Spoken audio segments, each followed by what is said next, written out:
Nous allons passer à la communication suivante, qui est présentée par le professeur Joachim Friedrich Quack de l'université d'Heidelberg. Alors, la richesse des travaux de Joachim Quack m'empêche d'en faire une présentation exhaustive. Sachez donc qu'il a travaillé sur la littérature égyptienne à travers donc des éditions de sagesse égyptienne comme celle de Méry Carré ou d'Ani, qu'il s'est intéressé également aux rituels d'époque tardive et puis plus généralement donc au phénomène de la magie et des développements de la religion à l'époque tardive. On lui doit aussi des études fondamentales sur les décans. Et puis, il est aussi l'inventeur d'un texte exceptionnel pour notre connaissance de la religion égyptienne, à savoir le manuel du Temple. Donc, le professeur Quack va nous présenter aujourd'hui une communication intitulée « Les traités systématiques des Égyptiens sur les sens de leurs signes écrits ». Bonjour à tous, merci beaucoup Laurent pour cette introduction. Et donc pour moi, c'est d'abord une question de parler sur la philologie égyptienne indigène. Et bien sûr, on sait qu'elle commence surtout dans les attestations par des regroupements des mots, donc des listes lexicales, les soi-disant onomastiques, dont on a un premier exemple déjà au Moyen Empire, vers 1800 avant Jésus-Christ, et comme chef d'œuvre bien connu, l'onomasticon Domenemope, datant peut-être de l'époque ramesside tardive ou peut-être déjà de la 21e dynastie. Et ces listes onomastiques ont une survie très riche déjà à l'époque gréco-romane. Il y en a des exemples bien connus en écriture démotique. Voilà quelque chose qui sera publié bientôt. Et il y en a aussi, bien sûr, des onomastiques en écriture hiératique, dont un manuscrit très substantiel de Teptunus datant environ du IIe siècle après Jésus-Christ, et il y en a quelques autres petits fragments encore inédits. Donc, les onomastiques, c'est bien connu. Par contre, les traités systématiques sur les signes de l'écriture, c'est beaucoup plus rare d'en trouver des exemples égyptiens, et il semble que les traités vrais n'apparaissent qu'à l'époque romaine.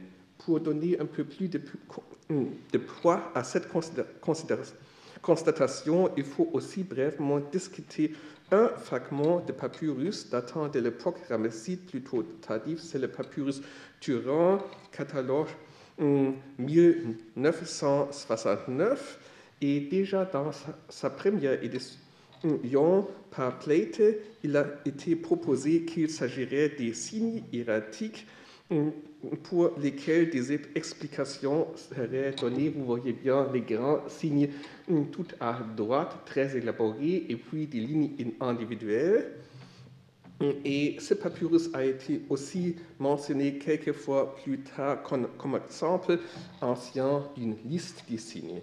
Alors, si on regarde ce qui est préservé de ce papyrus, voilà une photographie récente, encore inédite, qui montre quelques petits fragments additionnels et un meilleur emplacement d'un des fragments.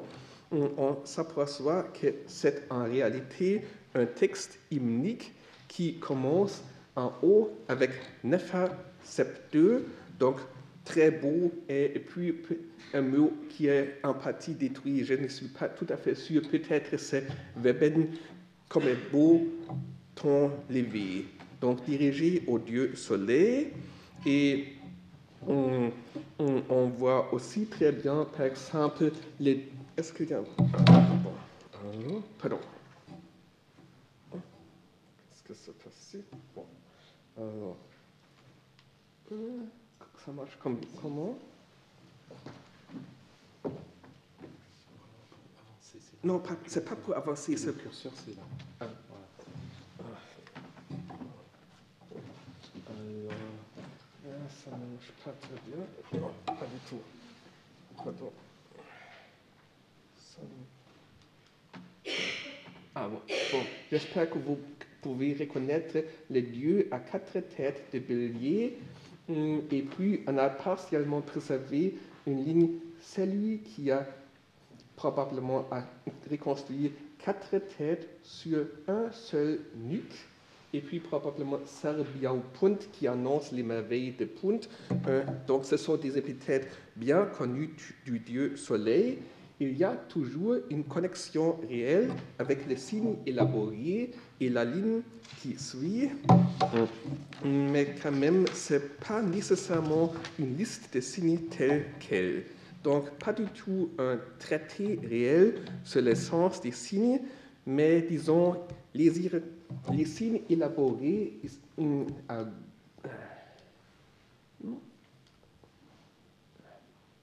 les signes élaborés à gauche sont de quelque sorte la condensation de ce qui est développé dans toutes les versets qui suivent. Donc, on pourrait relativement facilement transformer ces textes dans un traité systématique si on introduisait, par exemple, un signe métatextuel comme jet R. Cela signifie, comme il apparaît plus tard dans le papyrus Carlsberg 7. Donc voilà un manuscrit qui date de la 20e dynastie, 12e siècle avant Jésus-Christ, et qui a des développements en outre pour des traités systématiques. Et la langue de ce texte est relativement contemporaine. Il y a définitivement des tournures néo-égyptiennes comme l'article défini par, et aussi la négation du 7e tout F. Donc, ce n'est pas du tout un traité très vieil, c'est quelque chose de relativement récent à l'époque où il a été écrit. Et maintenant, je passe à des vrais traités systématiques. Et bien sûr, je dois parler du papyrus des signes de Tanis qui a été découvert dans la maison 35 à Tanis, datant de l'époque romaine. Très souvent, on parle de la maison de Bakhuyu. Et malheureusement, cette indication est doublement erronée. Sur un plan assez élémentaire, le déchiffrement du nom démotique donné par Pitry selon les indications de Reviou était erroné. Il ne faut pas lire Bakhuyu, mais c'est très clairement Achaïri, celui qui est riche, un nom personnel connu de l'époque égyptienne tardive.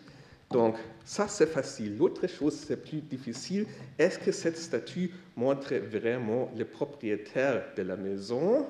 Et selon une suggestion très convaincante d'Alexandra von Lieven, c'est plutôt un homme égyptien divinisé, donc pas du tout le propriétaire de la maison.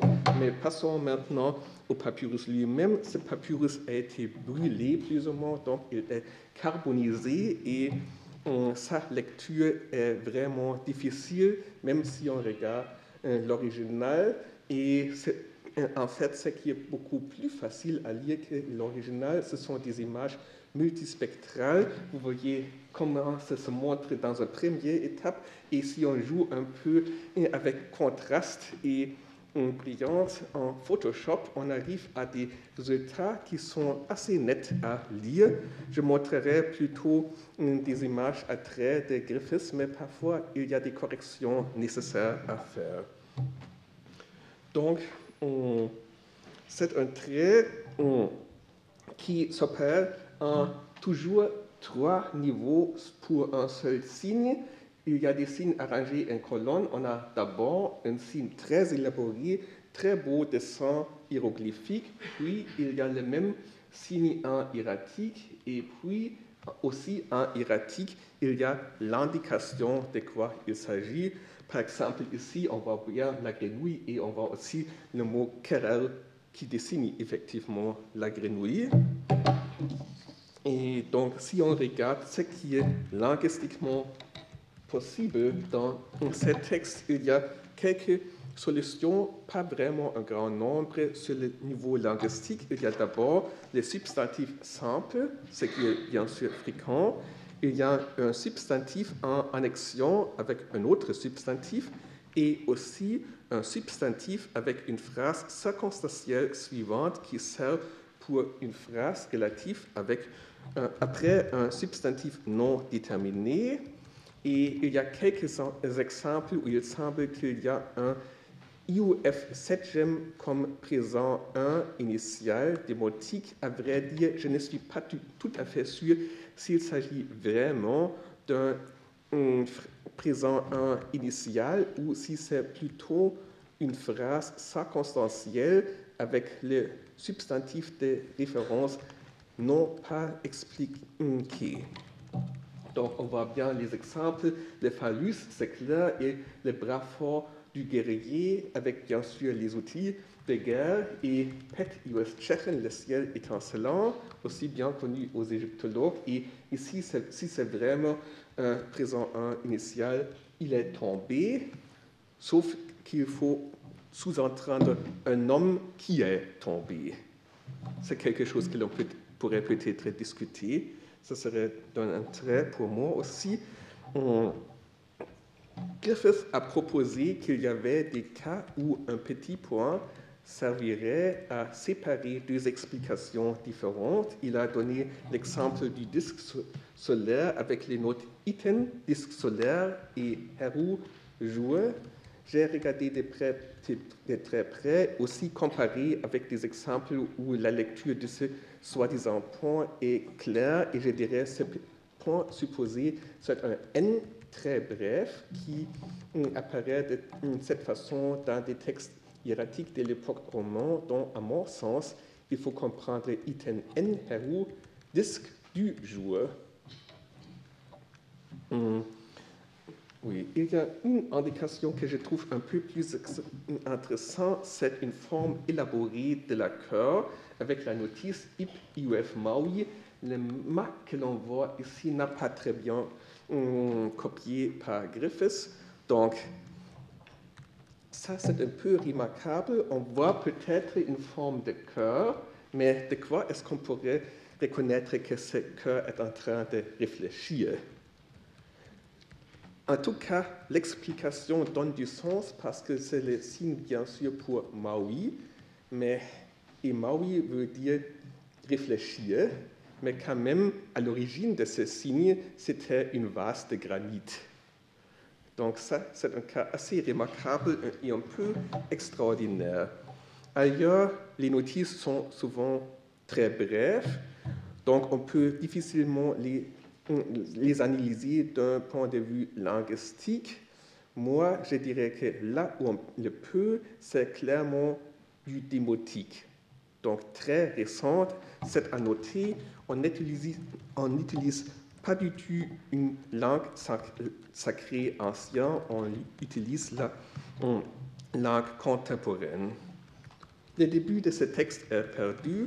Ce qui est préservé comme premier signe, c'est le signe de l'abeille, et puis on a beaucoup de signes humains.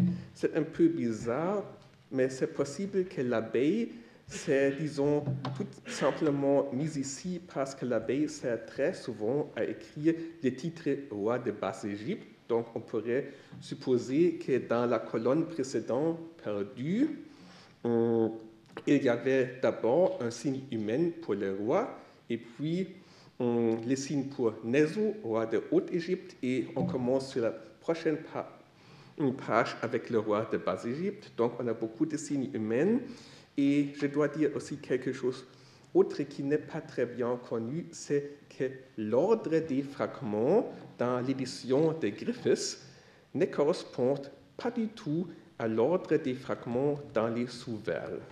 Si on regarde bien, on s'aperçoit qu'il y a ces petites indications comme Romain 1, puis un A, et puis numéro 1. Cela indique 1 est pour les sous-vers, A et B sont pour la range supérieure et la range inférieure, et les nombres arabes sont pour les fragments individuels. Donc, L'ordre des Griffiths est une reconstitution à la base d'un travail de restauration qui a commis des erreurs, parfois des erreurs choquantes, normalement des erreurs systématiques, parce que celui qui a fait cette opération était un Anglais et il ne savait pas que l'Égyptien se lisait de droite à gauche. Donc, avec 2 fragments, il a généralement inversé la séquence. Alors, je pourrais parler un peu plus de l'ordre des fragments, mais peut-être pour sauver un peu de temps, je n'entre pas dans trop de détails. Il y a certainement une structure systématique dans l'ordre des signes. Elle n'est pas toujours très facile à comprendre et il faut encore faire beaucoup de travail parce qu'en réalité, un peu plus qu'un tiers du papyrus n'a pas été transcrit et traduit par Griffiths et personne n'a fait le travail après lui. Donc il reste beaucoup de choses à faire avec ce manuscrit. On peut encore procéder intensement. Donc quelques calculations globales. Généralement, dans ce papyrus, on a 13 ou 14 lignes hiéroglyphes conservées, sauf la dernière colonne où on n'a que 9 signes et puis ça s'arrête, donc on est bien à la fin du manuscrit. On peut calculer qu'il y avait un nombre pas considérable qui manque en bas de page. Probablement, ce sont 2 ou 3 signes qui se sont perdus totalement. On peut les calculer assez bien parce qu'il y a une section dans ce manuscrit qui donne des signes uniconsonantales dans l'ordre de l'alphabet égyptien tardif qui est basé sur l'alphabet sud-arabique, dont on sait très bien qu'après 13 lignes conservées, il manque les positions pour 3 sons, ce qui sont au minimum 3 signes. Il pourrait être plus parce que dans quelques cas, les manuscrits donnent 2 signes pour un seul son. Donc, on a au minimum 16 pages par ligne. Et si on fait les calculs, on arrive à un nombre de plus que 500 hiéroglyphes traités. Et il manque, par exemple, plus ou moins tous les signes des dieux anthropomorphes. Donc, on arrive à un nombre de signes qui est relativement similaire à ce que nous avons comme égyptologues dans nos listes modernes. Donc, il s'agirait vraiment d'un traité qui voulait couvrir tous les signes qui étaient en usage régulier. Et comme je l'ai déjà dit, les explications des signes restent toujours très strictement aux facts. Pas de spéculation. Par contre, c'est tout à fait d'autres choses avec l'autre manuscrit important concernant les traités égyptiens, c'est le papyrus Carlsberg 7, dont une bonne partie est connue depuis longtemps, avec additionnellement le papyrus Berlin 29006. Ce sont ces 2 fragments et le papyrus PSI Inventario Hieratico 10, ce petit fragment. Donc, je n'ai pas eu le temps de le monter exactement, mais on s'aperçoit, par exemple, ici, on a Maï, le lion, donc le fragment se rattache exactement ici, où on a le signe du lion. Ce fragment de Berlin se rattache exactement ici, et ce fragment de Berlin se rattache exactement ici. Et malheureusement, ici, ce raccord fait par Iversen est fautif. Là, c'est de la même colonne, mais il y a un peu des lignes perdues entre ces 2. Donc, c'est un manuscrit qui date probablement du 2e siècle après Jésus-Christ et qui provient de Teptunus dans le sud du Fayoum. Et si on regarde de près, on s'aperçoit ici, il y a toujours un signe hiéroglyphique très élaboré, et puis il y a des explications en hiératique, et ces explications sont généralement multiples, et chaque explication individuelle est introduite avec la notice écrite en rouge, Jet R, cela signifie. Et les signes ont un ordre qui suit ici tout à fait l'ordre de l'alphabet égyptien tardif. Donc on commence avec la lettre H qui est ici, puis il y a plusieurs lettres qui sont tout à fait perdues. Ensuite, on a dans ces fragments des signes qui commencent avec M, et le M se continue ici, et si on regarde très bien, c'est remarquable, ici on a le signe du scarabée, qu'un égyptologue lirait Reprel, mais la prononciation démotique c'est Mechrel, donc c'est mis dans la section pour M. Et ensuite, en bas de ce fragment, actuellement on a ici les changements. Ici c'est Menet, la cuisse, et puis on a K qui commence la prochaine section alphabétique. Et si on sait bien qu'il y avait 25 lettres dans l'alphabet égyptien tardif, on constate que vraiment la plupart du manuscrit nous manque aujourd'hui.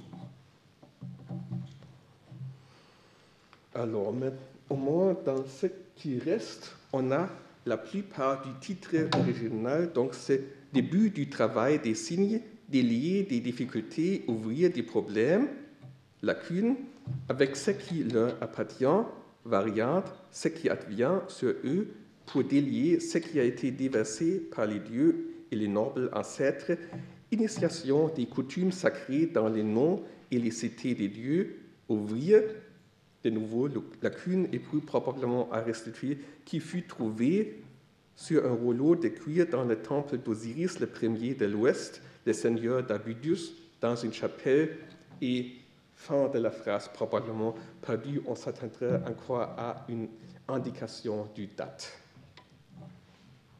Donc, on a le début du texte titré comme Hatia M, début de ce qui est un titre bien connu des manuscrits égyptiens, surtout les textes de sagesse, mais aussi des compositions scolaires de l'époque tardive, par exemple le Nomasticon de Teptunis et aussi quelques traités inédits de géographie religieuse. Puis il y a une histoire de trouvailles qui sert à donner plus d'autorité à ces traités. Donc, après les traités, on commence par le signe de l'ibis, égyptien Hep. Les lettres H, c'est la première lettre de l'alphabet égyptien, comme le savait aussi Plutarque d'ailleurs, et Plutarque savait aussi que l'alphabet égyptien tardif comprenait 25 lettres, ce qui se trouve pleinement vérifié par des découvertes récentes. Donc, pour l'ibis, c'est l'animal lié au dieu Thoth qui est relevant pour la sagesse et l'écriture et la mesure, et ça se voit bien dans ce qui suit. Donc, il y a le signe de l'ibis signifie ibis, signifie mon cœur est descendu quand Ré disait de lui, il est descendu de mon cœur. Signifie le bas est descendu, signifie lacune par laquelle on connaît toute chose. Signifie c'est la mesure hin, c'est la 5, c'est le grand des 5. C'est un titre de Thoth qui est sorti de la boîte. C'est la palette du scribe, c'est le décret, lacune. On connaît toutes choses dans ce pays par ces outils qui sont sortis de lui. C'est son doigt à peut-être 14 juin, lacune, Thoth sur le buisson dans la maison d'habillage pour mesurer ce pays sur ses fondements. Le nécessaire pour écrire, faute de frappe dans le texte, est advenu et encore lacune finale.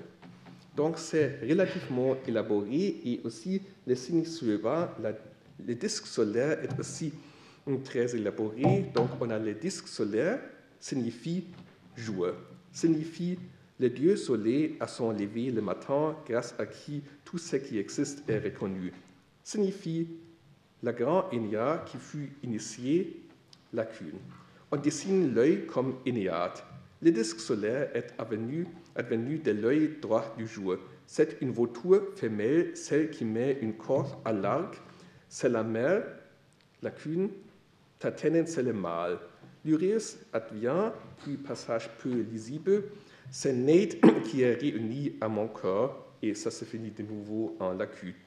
Donc, pour résumer la tendance globale de ces exégèses de signes, la première note donne toujours le lemme simple.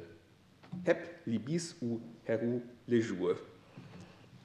Et ces lemmes sont cruciaux pour la position du signe dans l'ordre alphabétique. Dans le cas de libis, les notes suivantes procèdent par des jeux de mots.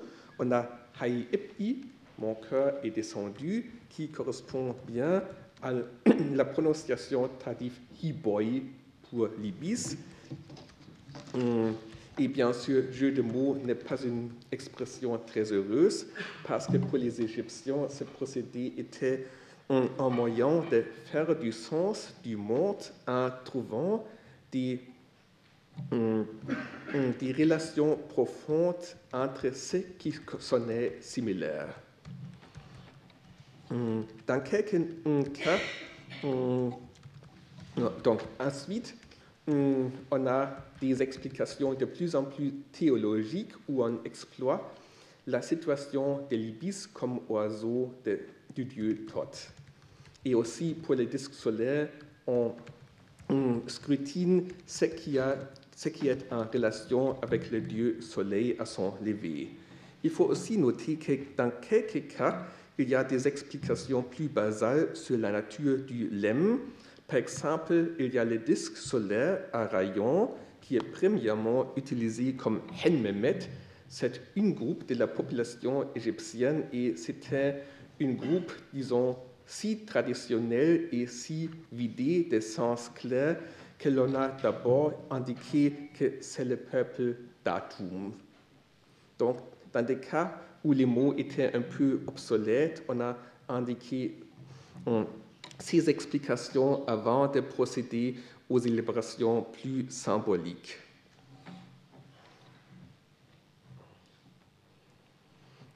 Donc, pour explorer les liens possibles au traité de Rapolon, il faut signaler l'option du papyrus Carlsberg 7 d'inclure des références aux traditions religieuses ou plus globalement culturelles. Il faut aussi noter qu'ils sont d'une longueur très variable. Il y en a des notes de 4 lignes qui donnent beaucoup de substance, mais parfois il y a des signes qui n'ont que 2 lignes ou même une seule qui n'a pas toujours été remplie. Donc, il y avait des signes dont on avait peu de choses à dire. Je pourrais aussi discuter sur la datation de la composition qui n'est pas tout à fait simple. À première vue, la langue semble relativement classique, mais quand même, il y a au moins 2 indications de l'article direct. Il y a un mot d'emprunt du sémotique qui peut difficilement être antérieur à la 18e dynastie. Il y a l'usage problématique du 7e F des verbes de mouvement pour un passé. Donc, ça pourrait être soit l'usage démotique, soit une écriture tardive pour le 7e NF substantivé. Donc, là, il y en a des problèmes qui ne sont pas faciles à résoudre. Moi, je préférais y voir une composition de la 18e dynastie, mais je ne suis pas capable de le prouver formellement.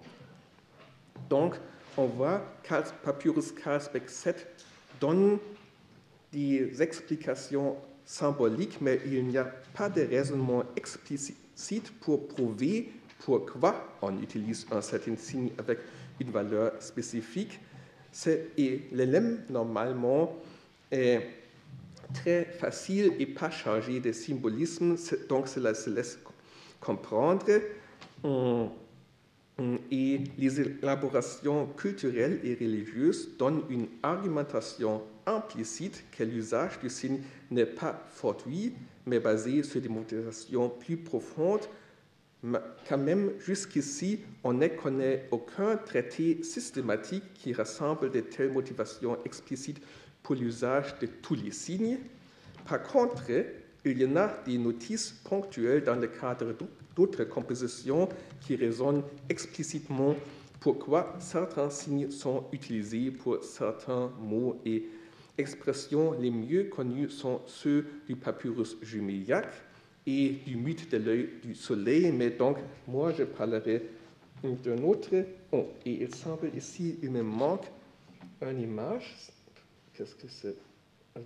Ah oui, ordre n'est pas bon ici. Donc, dans le calendrier des fêtes d'Hathor, à Edfu, il y a une notice, on l'a appelé faucon d'or quand... pardon, on l'a appelé beau faucon, pardon, il y a une petite erreur ici. On l'a appelé bon faucon quand il était dans le ventre de cette déesse. C'est pourquoi on fera une maison et un faucon y dedans comme nom d'Hathor. Donc, on voit bien la maison et le faucon y dedans. C'est une écriture très connue pour la déesse Hathor et le texte donne des raisons pourquoi on utilise ce signe. Autre exemple dans les rituels pour accéder à la chambre des ténèbres, c'est une composition très difficile sur le savoir arcane et l'initiation au secret de l'art du scribe savant. Et dans cette composition, on donne une séquence d'explications sur l'attribution de quelques épithètes. Quand il disait paysage comme nom du champ, il les disait concernant les vaches qui labourent. Quand il disait taureau comme nom de l'inondation, il le disait concernant les taureaux qui peinent. Quand il disait reste comme nom du fort, il le disait concernant l'ère de battage sous graines. Donc, on a 3 entités essentielles pour l'agriculture égyptienne et on explique pourquoi certaines images sont utilisées comme nom de ces entités. Et il faut souligner l'usage égyptien du mot reine. Non, ici, on l'avait déjà dans le calendrier des fêtes d'Edfu. On utilise cela pour nom de la déité. Donc, le mot reine ici n'est pas simplement le nom, mais aussi le signe qui sert à écrire ce nom. Et je dirais qu'avec ces exemples, on est déjà assez proche de l'esprit d'Horapollon. Donc, c'est pour moi le point d'arrêt. Merci beaucoup pour votre patience.